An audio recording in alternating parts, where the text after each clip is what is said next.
Welcome back everyone. In today's video, we're going to be doing a couple of lighting options. The first one is going to be one that I'm sure everyone knows about, but not everyone is a big fan of.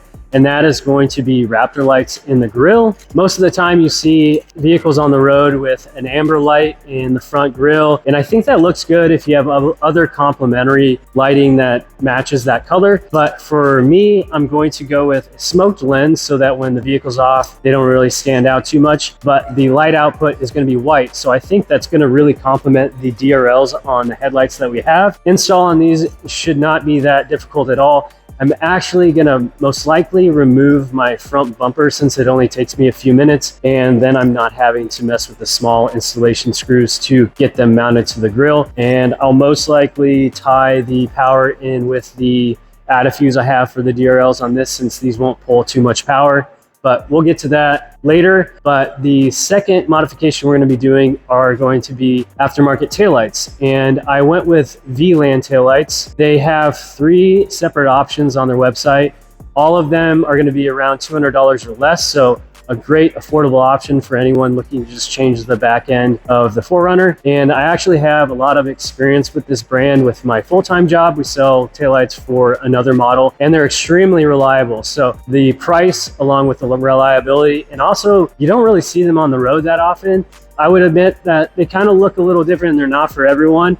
But the option I went with, I thought was the best out of the 3. So I figured I'd give them a shot and see how they look. We'll start with the Raptor lights and then we'll go to the tail lights. All right, so I got the plastic shroud above here taken off, and looking at everything, I think I'm gonna test my luck installing these with the bumper on. These are, my concern is just dropping these, but I think I should be okay. So we've got the 3 lights for the grille. I went with 3 because the spacing makes sense with the slots in my grille. Sometimes people go with 4 because it makes sense with their grille. So we've got the lights, we got the wiring harness, and then we've got the mounting screws. The kit also comes with an add-a-fuse, but I think I'm going to tie the wiring in with the add-a-fuse that I have with the headlights, so we won't be using that. I will start with snaking these into the holes in the grille, and then we'll start working on the wiring harness. All right, so I'm going to start on the passenger side first and then work my way over to the driver's side. First things first, you just have to snake the wire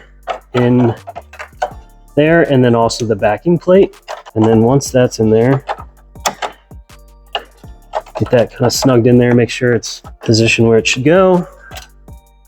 I'm going to put the extra screw in my mouth.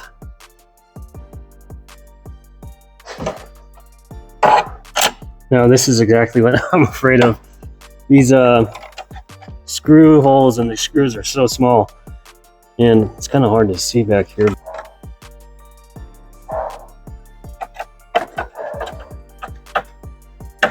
All right, got that one in.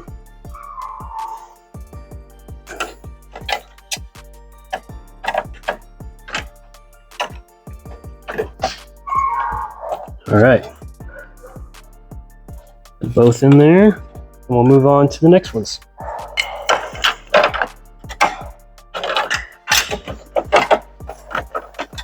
Now this one is going to be the hardest one because it's underneath the hood latch mount, but I think I can still get to it.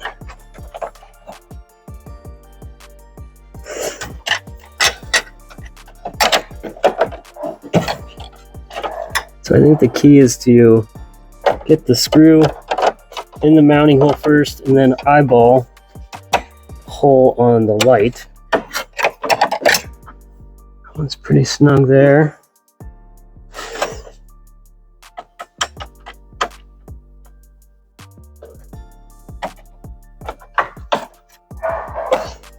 All right, so the last one here.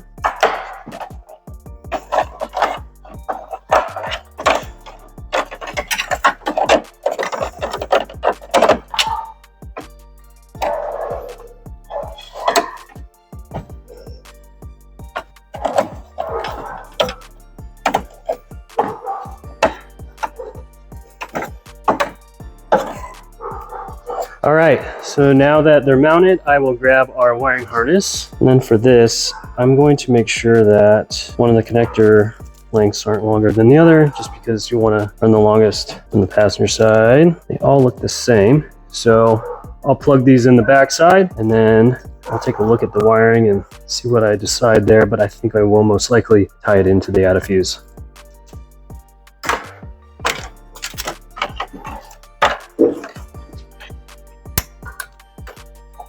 All right, those are all clipped in, and then kind of snake this where I want it, underneath some stuff and out of the way, so we can't see it, hopefully. I'm gonna grab some zip ties and get this tied up back here so it's kind of hidden. All right, here they are installed.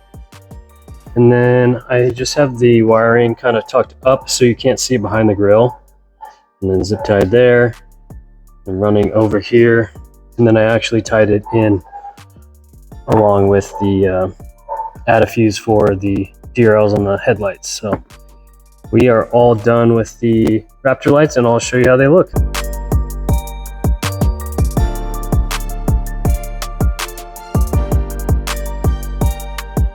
Now on to the taillights.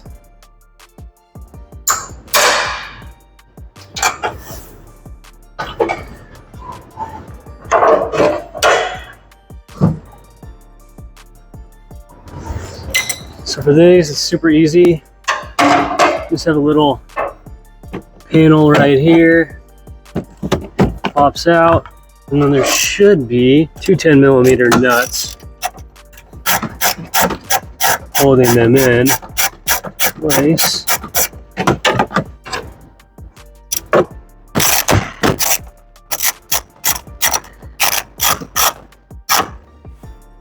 All right.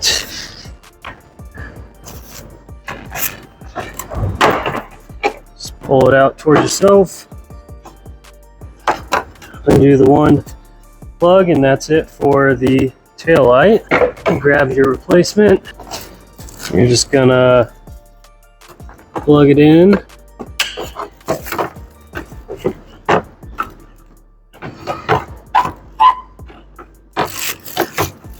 Sure the plastic's out of the way. I just sort of take it off.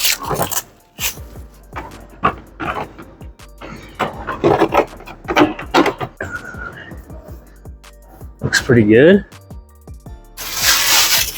Put the nuts back on.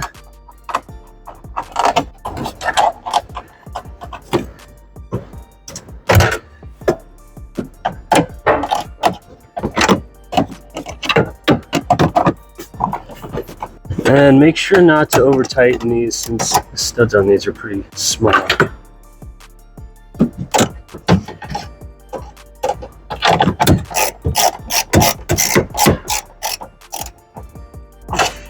And that's all it takes to put a taillight on. So we'll test it out. I believe there should be like a startup sequence, so we'll see what that looks like.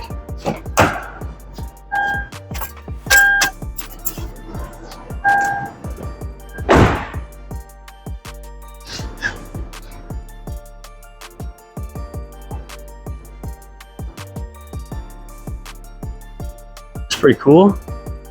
Now we'll check out the turn signal.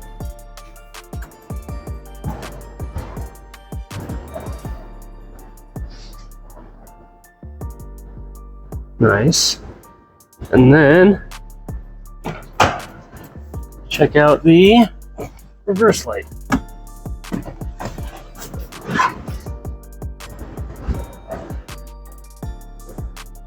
Sweet. I like them actually. They look really good. Now I will try and get a shot with the lights off.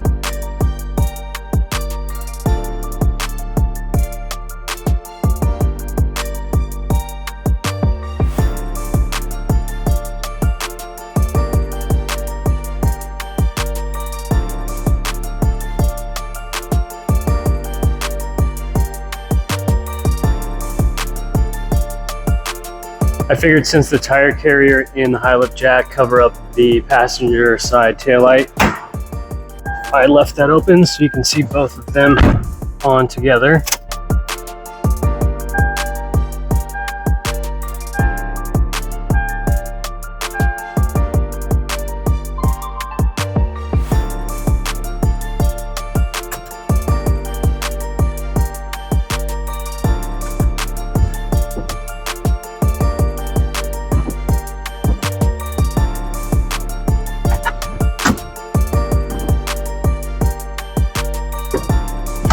right, so we are done installing the Raptor lights and the tail lights. Both were super easy.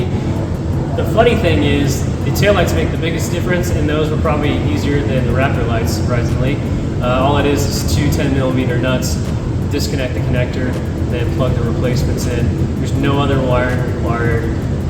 Very simple plug and play option for taillights. I think the startup sequence looks pretty cool. I'm kind of bummed that the passenger side light is covered by the wheel and the high lift jack, so I might try and figure out a different solution for the high lift jack, just because I'm indifferent on them anyways, so it just came with the vehicle, so that's why it's there.